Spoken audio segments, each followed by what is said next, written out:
Oramos. Señor, te agradecemos por este tiempo juntos.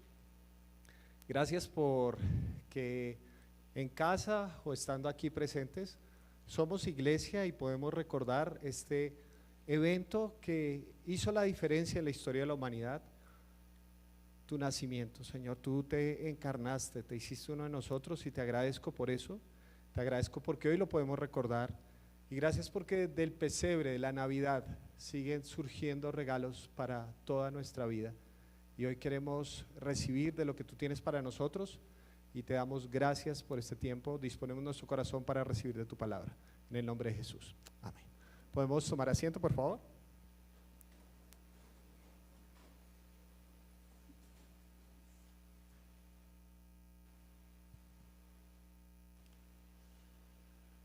Nada salió como esperábamos, ¿no? 31 de diciembre del 2019 y uno decía, el 2020 la rompemos, ¿sí o no? El año de la visión 2020, eso y cosas así por el estilo. Este año sí es el mío, ¿sí? Pero no todo salió como planeábamos, ¿o no?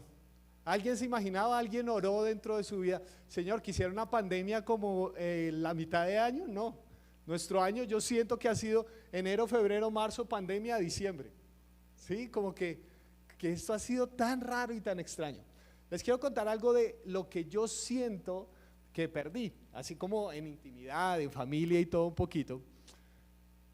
Y tiene que ver con una fotografía que es muy rara, es muy fea, yo sé, me la mandaron por WhatsApp, no tiene alta resolución ni mucho menos.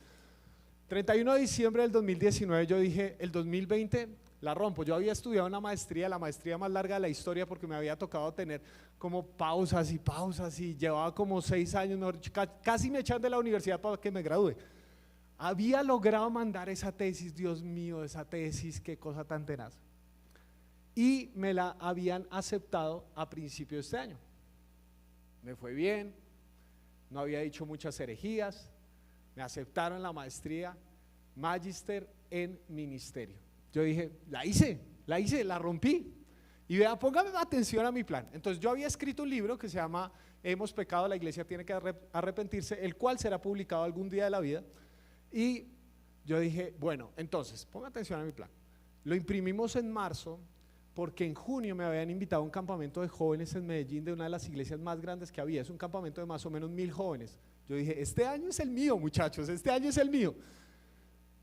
Y llega marzo y dicen que, corro aquí un poquito, llega marzo, me dicen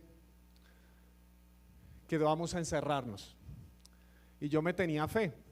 Yo dije, no, eso en junio ya está listo esta vaina. Ya en junio han encontrado la vacuna. Y nada. Y entonces yo dije, bueno, en septiembre voy a Guatemala, que es donde estudié la maestría, y allá recibo mi grado y chévere, y publica uno fotos y le dan like. Eso en agosto ya tienen descubierta la vacuna. Y nada. La universidad la cerraron, ni siquiera hicieron grados virtuales. Y me mandaron el grado. ¿Y sabe qué fue lo chistoso? Yo salgo a vacaciones esta semana y me dijeron que se demoraba entre 7 y 10 días hábiles en llegar, entonces yo dije que lo mandaran a la casa de mis suegros en Valledupar y llegó esta semana, pero a la casa de mis suegros. Ahí está mi título. Me lo entregará el celador de la casa de mis suegros o alguna cosa así por el estilo. Nada salió como esperábamos, ¿verdad? Todos, esto de pronto es muy bobo, pero todos hemos perdido algo. Todos hemos perdido a alguien. ¿Qué hacemos cuando la vida no sale como planeamos? Porque mucho de nuestro sufrimiento proviene de esos lugares donde la vida la imaginábamos de una cierta manera, pero sale en otra dirección. ¿Qué tiene Dios por darnos en ese momento? Y yo creo que uno de los regalos más grandes que Dios quiere darnos cuando sufrimos, cuando la vida se sale del cauce que nosotros imaginábamos, es el regalo de la fortaleza. Dios quiere regalarnos fortaleza. Y tú, aunque no lo creas, eres más fuerte de lo que piensas, por una sencilla razón. Aquí estás todavía, ¿no es cierto? Has resistido mucho más de lo que imaginabas. Entonces quisiera hablar hoy de la fortaleza en dos sentidos fundamentalmente. Primero, algunos mitos sobre la fortaleza, mentiras que nos han dicho y que pensamos sobre la fortaleza. En primera instancia, pensamos que el que es fuerte nunca ha sido débil. Eso es mentira. Eso es mentira, porque la verdadera fortaleza no es ausencia de debilidad, sino trascender la debilidad. Es lo mismo que la valentía. A veces pensamos que las personas valientes no tienen temor. Mentira, las personas que no tienen temor son psicópatas. Una persona valiente es aquella que logra superar el temor. De la misma manera, la fortaleza no es ausencia de debilidad. Una persona que nunca se ha sentido débil es una persona que necesita ayuda, porque no es realista. ¿Cuántas veces sentimos que hay cosas que nos trascienden, que van más allá de lo que nosotros pudiéramos imaginar resistir? La fortaleza no significa que nunca eres débil, sino que logras trascender la debilidad. Otro mito respecto a la fortaleza es que hay personas, o una persona fuerte nunca es vulnerable. Entonces vivimos bajo la idea de tengo todo bajo control. He sido pastor suficiente tiempo para darme cuenta que cuando alguien me dice, Miguel, tranquilo que yo tengo esto bajo control, yo digo, no lo tienes bajo control. Tranquilo que yo lo puedo controlar. No es que el trago me controla a mí, sino que yo lo controlo. Sí. Muy fácilmente eso está controlando tu vida. ¿Y qué pasa con la vulnerabilidad? Que hemos creado una idea de personajes, ¿no es cierto? Y lastimosamente en el medio cristiano es más así, donde nos mostramos fuerte delante de la gente, donde mostramos todas nuestros triunfos, ¿verdad? Y maquillamos nuestros pecados con caídas, fallas o desliz. Entonces nos cuesta ser vulnerables. Una persona verdaderamente fuerte no es aquella que no es vulnerable, sino que es vulnerable voluntariamente. Porque hay puntos ciegos en mi vida, hay cosas que no entiendo, hay cosas que me quedan grandes y yo necesito contar con la comunidad, necesito contar con personas a mi alrededor que, oiga, colabóreme con esto, ¿sí?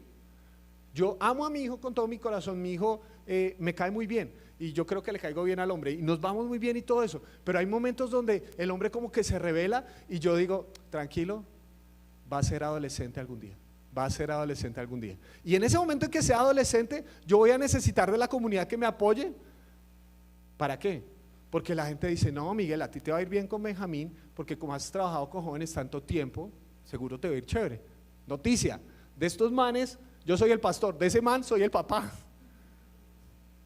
Entonces voy a necesitar de gente que me apoye para ser verdaderamente fuerte, porque una persona fuerte es una que es vulnerable voluntariamente. Otro mito respecto a la fortaleza es que esto no pasa todo el tiempo, pero quiero enfocarlo en este sentido, es que la fortaleza significa seguir luchando. No siempre es así.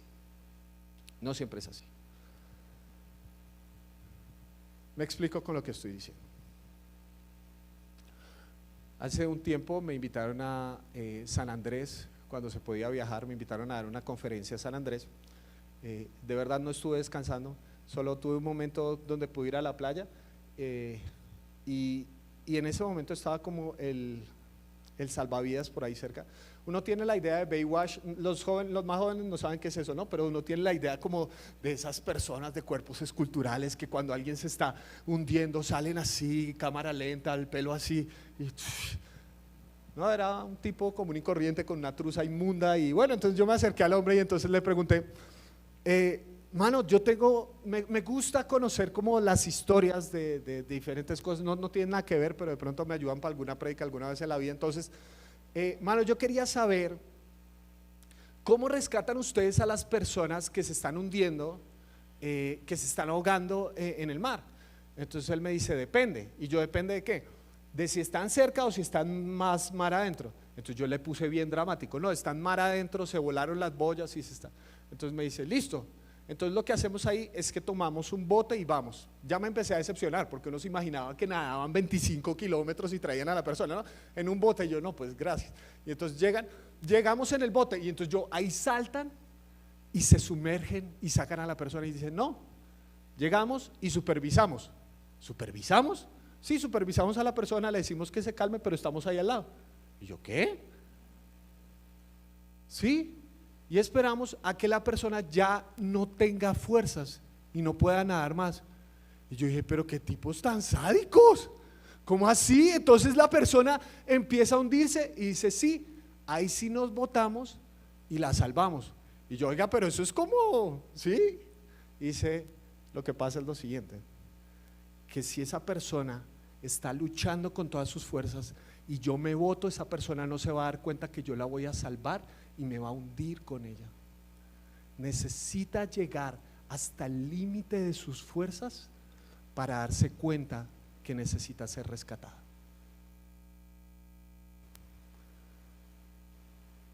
Hay personas que se meten en relaciones tóxicas, nocivas, insisten. ¿Por qué permanecen en maltratos? ¿Por qué permanecen en tantas cosas?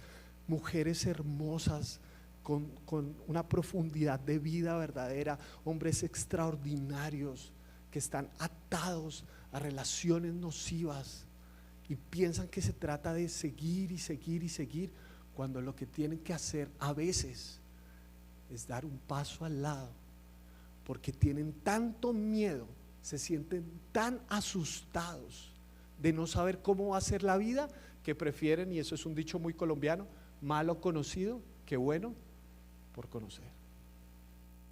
No en todas las relaciones es así. Si usted está peleando con su marido hoy, no piense, ay, bueno, me voy a divorciar de este infeliz. No le estoy diciendo eso. Le estoy diciendo que hay veces donde seguir luchando no es una muestra de fortaleza, sino de debilidad. Alcohólicos Anónimos, ¿en qué consiste? En una persona que ha llegado al límite de sus fortalezas y ya no tiene fuerzas para pretender más y dice, buenas, soy alcohólico. Y por último, el mito de que ser fuerte significa ser duro. No es así. Hay gente que piensa que la amargura es fortaleza. Hay gente que piensa que la rabia es signo de fortaleza. Eso no es verdad. No, yo soy de un carácter fuerte. A mí no me digan las cosas. Yo no me dejo ahí sin broma ahí por esta vieja y todas esas cosas. Yo soy un tipo fuerte. No, lo que usted tiene es un mal carácter. Y eso es un carácter suficientemente débil que lo oculta detrás de la ira. ¿Está bien? No significa ser duro. Hay gente que es gozosa, que es feliz, que es tranquila, que sonríe y es muy fuerte. Y hay gente que se oculta detrás de la ira porque no quiere mostrar la debilidad que tiene en su corazón. ¿Tiene sentido lo que estoy diciendo? Esos son algunos mitos, algunas ideas erradas que tenemos sobre la fortaleza, pero también hay verdades sobre la fortaleza. Y creo que la Navidad, una de las escenas que a mí más me llama la atención, y un personaje que siempre me ha llamado la atención, tal vez porque me identifico, porque es hombre, es José. A mí José siempre me ha llamado mucho la atención. Es como, el man la sufrió, seamos honestos, el man la sufrió y aún así mantuvo su vida en el cauce de lo que Dios quería. Y yo creo que de la historia de José y de su relación con la Navidad podemos extraer 4 verdades muy concretas sobre lo que es la fortaleza. Entonces, Mateo capítulo 1, versículos 18 al 25, una historia que ustedes conocen, dice así: el nacimiento de Jesús, el Cristo, fue así. Su madre María estaba comprometida para casarse con José, más exactamente estaba desposada con José, pero antes de unirse a él resultó que estaba encinta por obra del Espíritu Santo. Como José, su esposo, era un hombre justo y no quería exponer la vergüenza pública, resolvió divorciarse de ella en secreto. Pero cuando él estaba considerando hacerlo, se le apareció en sueños un ángel del Señor y le dijo: José, hijo de David, no temas recibir a María por esposa, porque ella ha concebido por obra del Espíritu Santo. Dará a luz un hijo y le pondrás por nombre Jesús, porque él salvará a su pueblo de sus pecados. Todo esto sucedió para que se cumpliera lo que el Señor había dicho por medio del profeta: la Virgen concebirá y dará a luz un hijo y lo llamarán Emmanuel, que significa Dios con nosotros. Cuando José se despertó, hizo lo que el ángel del Señor le había mandado y recibió a María por esposa, pero no tuvo relaciones conyugales con ella hasta que dio a luz un hijo, a quien le puso por nombre Jesús. ¿Qué pasaba en ese momento? ¿En qué momento de la historia estaba José en su relación con María? Porque nosotros a veces pensamos en el noviazgo, pero en esa época ellos practicaban algo que era el desposamiento. ¿Listo? Mamás, les voy a dar algunas ideas si se quieren tirar la vida de sus hijos. Consiste en lo siguiente: el desposamiento consistía en que, como van a establecer una nueva familia, ¿verdad? Yo quiero conocer, no solamente me voy a vincular con una persona, sino que con una tribu, con un clan, ¿verdad? Eso es muy importante, la visión familiar y comunitaria es muy importante. Entonces yo voy a ir a comer con mi suegra también los domingos y toda esa cosa, entonces yo necesito conocer con quién me voy a meter. Entonces póngale atención a lo que hacían: intercambiaban de casas. Entonces la hija iba a vivir a donde los papás de su novio, y el novio iba a vivir con sus suegros durante cerca de un año. Planzazos, ¿sí o no? Ahí tienen, esos son como ideas de cómo hacer feliz a mi hijo, ¿listo? Entonces, un año, porque quería conocer a la familia. Y durante el periodo de tiempo de ese año, en algún momento que ya los papás como que habían calibrado, y este sí es un buen tipo, entonces el hombre se iba a la casa de su papá y la niña y la muchacha volvía a la casa de sus padres, y él le hacía una promesa. Le decía: en la casa de mi padre hay muchas moradas, voy a ir a preparar un lugar para ti. ¿Lo han escuchado alguna vez, verdad? Esa es la promesa de alguien que está desposado.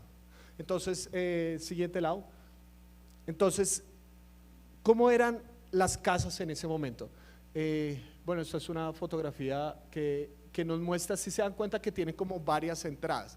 ¿Por qué? Porque normalmente las personas compraban, el padre de la tribu o del clan compraba un terreno y lo que hacía es construir casas. Entonces, cuando el hijo ya iba a casarse, lo que hacía era, en el terreno del papá, en la casa de su papá, construía su morada contigua a la casa de su papá. Entonces los grandes vecindarios judíos de esa época eran por familias. Mira, allá vive la familia Espinosa, allá mire, bueno, no sé si hay Espinosa allá en Judea, pero allá viven los Pulido, y entonces vivían en distintos lugares las familias, ¿verdad? Entonces, después de eso, después de que terminaba, no se sabía ni el día ni la hora, él regresaba a donde su novia, y en un cortejo de celebración extraordinario la traía a la casa de su padre. ¿En qué momento de la historia estaba José? Armando la casita, con la ilusión de vivir con María, y llega el gran plan de Dios y se le tira el proyecto, porque la Navidad puso a prueba la fortaleza de José. A veces la romantizamos la Navidad, pero no nos damos cuenta que la Navidad fue un problema para José. Pobre José, hermano. O sea, es que de verdad, usted piensa: ay, no, es que José tan bobo. No, José no era bobo. Esa idea de que, ay, que embarazada el Espíritu Santo, al man tampoco le entró. Eso sí, él la miró como raro. Por eso dice que quería divorciarse en ella. Ese cuento no se lo comió.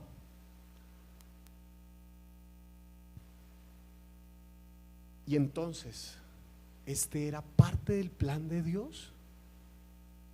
Sí. Porque a veces, dentro del plan de Dios, vas a encontrar cosas que van a poner a prueba la fortaleza. El plan de Dios no es un cheque en blanco para no enfrentarte a dificultades en la vida. Porque Dios fortalece a personas reales, no a personajes ideales. No gente que ya lo tiene todo solucionado.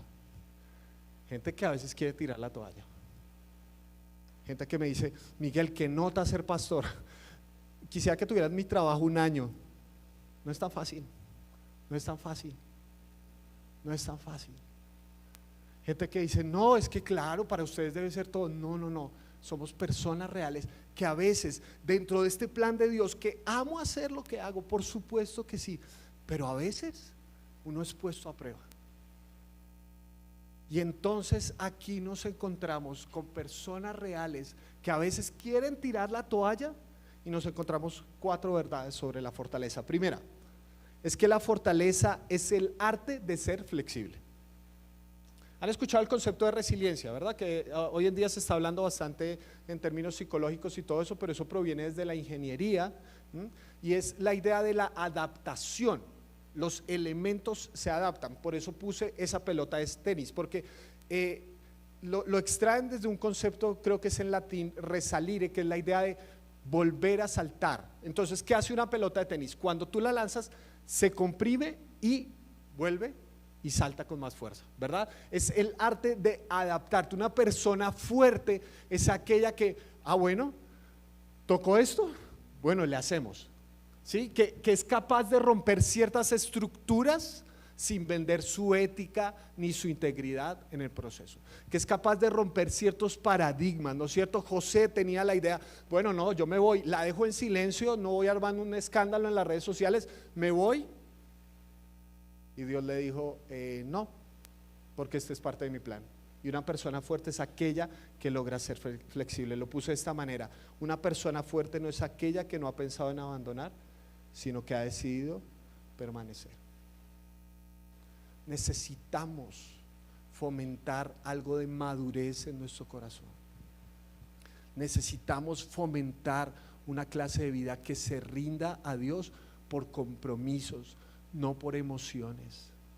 Todos, es que nos conozco y las estadísticas nos lo han demostrado. ¿Saben cuándo es el momento que más personas vienen a la iglesia durante el año? Pues cuando se puede. Enero, febrero y marzo. ¿Y en marzo? Diciembre 31, enero, febrero y marzo. ¿Por qué? Porque todos a fin de año, este año sí me comprometo más con el Señor. ¿Sí o no? Todos hicimos, este año sí voy y todo eso. Pero llega marzo y uno dice, no, ya dejémoslo para el otro año, ¿sí o no? Ya dejémoslo para el otro. Y empieza uno, y con todo es así. Uno necesita una clase de vida que no se rija por las emociones, sino que tenga compromisos de vida. Porque una persona fuerte no es aquella que no ha decidido, ya no doy más, sino que ha decidido permanecer, aun cuando ha tenido ganas de abandonar. Segunda verdad en cuanto a la fortaleza, es que la fortaleza es electiva, es algo que tú escoges. Dios le dio su palabra y le dijo, José, quédate, pero en última instancia fue una decisión de él. Ustedes recuerdan, por ejemplo, a Adán. Dios le había dado su palabra, pero él decidió darle la espalda a Dios. Por eso me llama mucho la atención, si algún día tienen el momento de estudiar, que el primer problema del ser humano, ¿cómo arrancó? Con una mujer y un hombre. ¿Y cómo se soluciona el problema de Dios para el ser humano? ¿Cómo arranca la Navidad? Con Dios, o dándole su mensaje a una mujer y posteriormente a un hombre. ¿Se dan cuenta? Adán desobedeció a Dios teniendo todo a favor. José obedeció a Dios teniendo todo en contra. Porque la fortaleza es una clase de decisión de permanecer y ser íntegros. Entonces aquí hay dos conceptos que son un poco teológicos, pero los quiero explicar, y lo dije de esta manera. La fortaleza se forja en la voluntad manifiesta para responder a la voluntad específica. ¿Qué quiero decir con esto? ¿Quiénes aquí quieren saber la voluntad de Dios para su vida? ¿Quiénes les gustaría saber la voluntad de Dios para? A mí me gustaría saber. Listo. Ahora, ¿quién ya la tiene clara? ¿Quién dice, no, yo ya sé la voluntad de Dios para mi vida? El próximo año ya sé en diciembre lo que va a pasar. Listo, muy bien, yo tampoco. Porque esa es la voluntad específica de Dios y básicamente lo que vamos haciendo es ir descubriéndola. Pero hay una voluntad de Dios que ya es manifiesta. Que Dios ha dicho, hagan esto y lo hacemos. Que Dios dice no matarás y tratamos de no matar a nadie. Que Dios dice no robarás y tratamos de no robar a nadie. Que Dios dice ámense unos a otros como yo los he amado y tratamos de amarnos unos a otros, porque esa es la voluntad manifiesta de Dios. ¿Qué dice el texto bíblico? Que José era justo. Es decir, José no empezó a forjar una integridad cuando vino la prueba, sino que forjó su integridad antes de la prueba.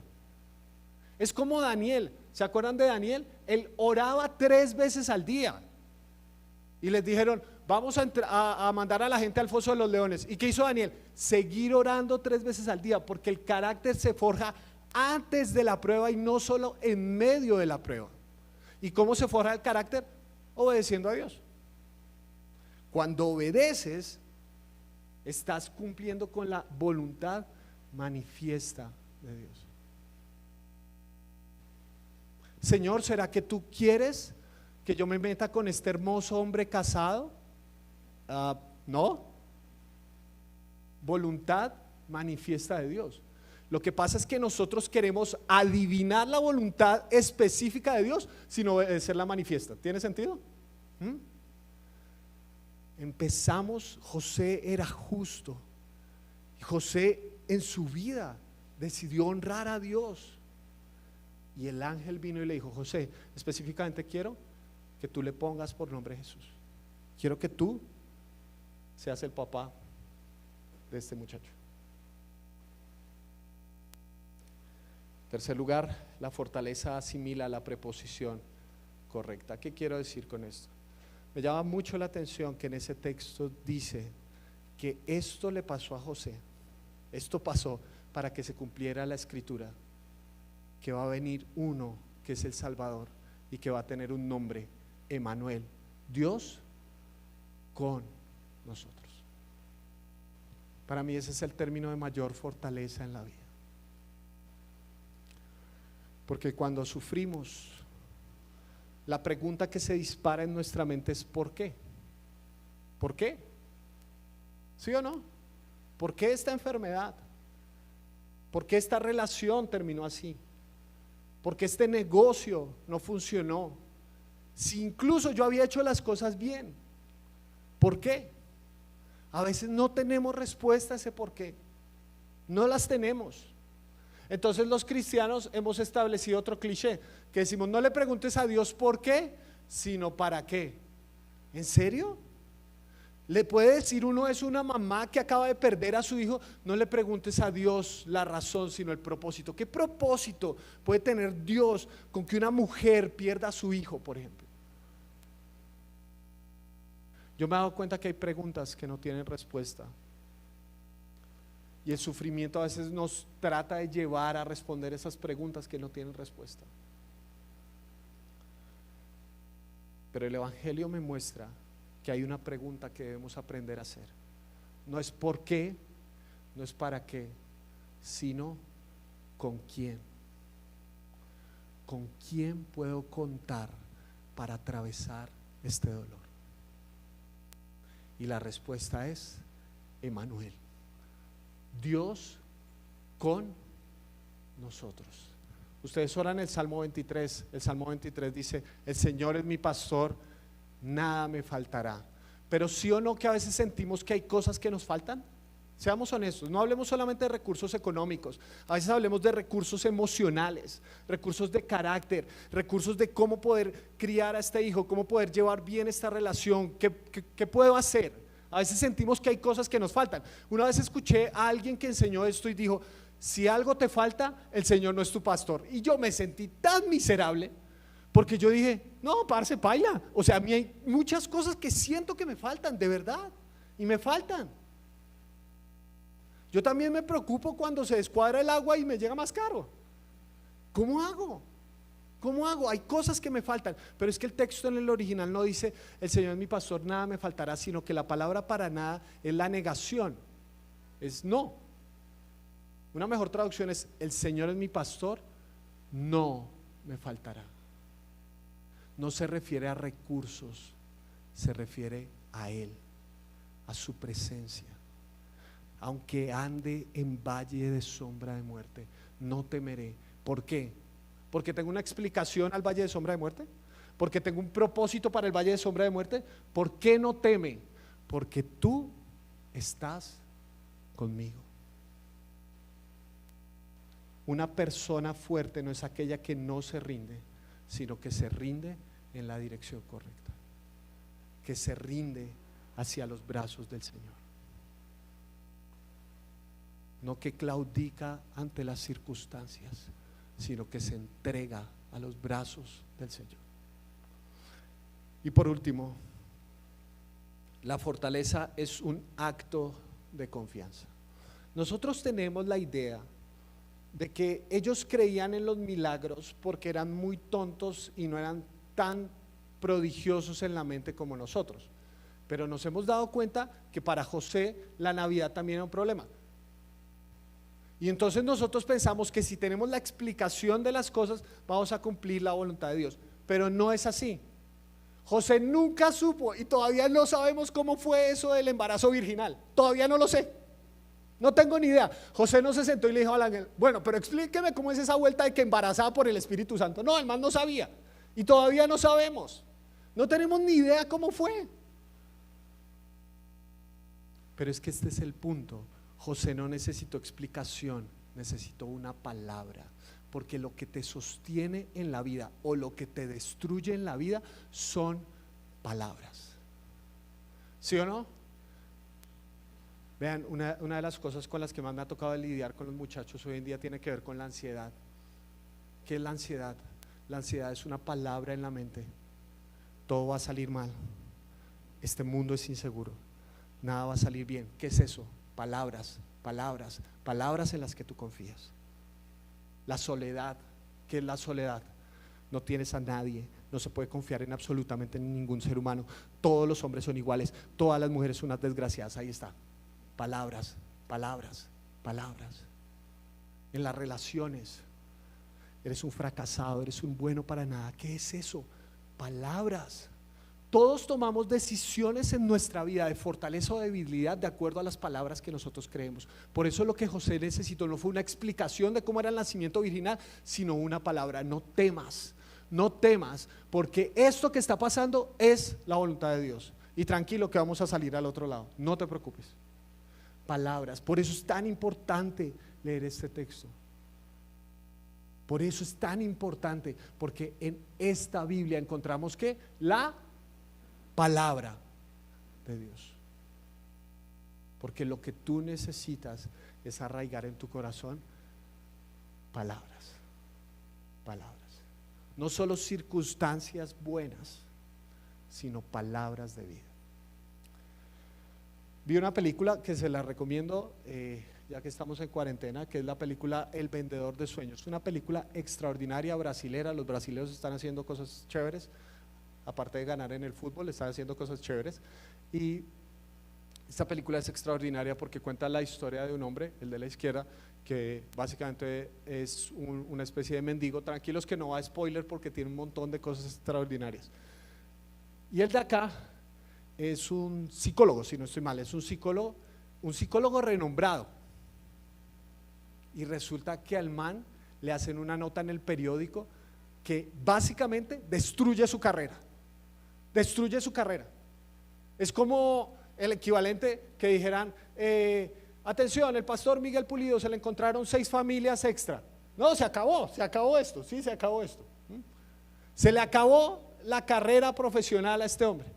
Y este hombre empieza a deambular por las calles, no recuerdo si es Río o Brasilia, empieza a deambular por las calles y se encuentra con esta persona, que es muy sabia. O sea, todo el mundo lo sigue porque es como un gurú de la sabiduría con esas personas. Pero el tipo había sido un empresario que había experimentado mucho sufrimiento, había caído en una situación terrible y había decidido simplificar su vida porque se había dado cuenta que la había invertido en cosas que no valían la pena. Y dentro de las muchas perlas de sabiduría, de verdad es una película extraordinaria, dice lo siguiente: si todo alrededor debe estar bien para disfrutar la vida, entonces somos esclavos de las circunstancias.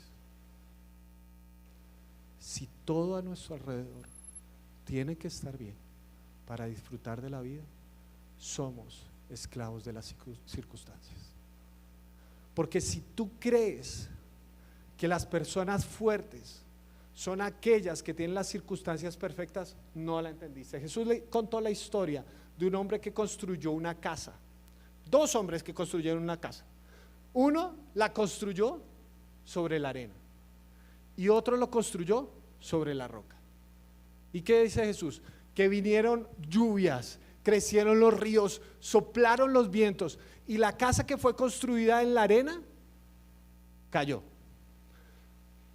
Y vinieron lluvias y crecieron los ríos y soplaron los vientos, y la casa que estuvo en la roca se quedó. ¿Cuál es el factor diferencial? ¿Construir? No, todos construimos, todos construimos. ¿Las circunstancias? ¿A uno le llovió y al otro no? No, siempre llueve, a todos nosotros nos ha llovido. El 2020 es como el año de lluvia. Nada sale como nosotros esperamos. ¿Cuál es el factor diferencial? ¿Dónde estaba fundamentada esa casa? Porque la fortaleza en última instancia no es simplemente una decisión, no es una postura, no es una circunstancia. La fortaleza se encuentra en una persona, aquel que es la roca firme. Si mi vida está fundamentada en Jesús, vamos a resistir. Vamos a resistir.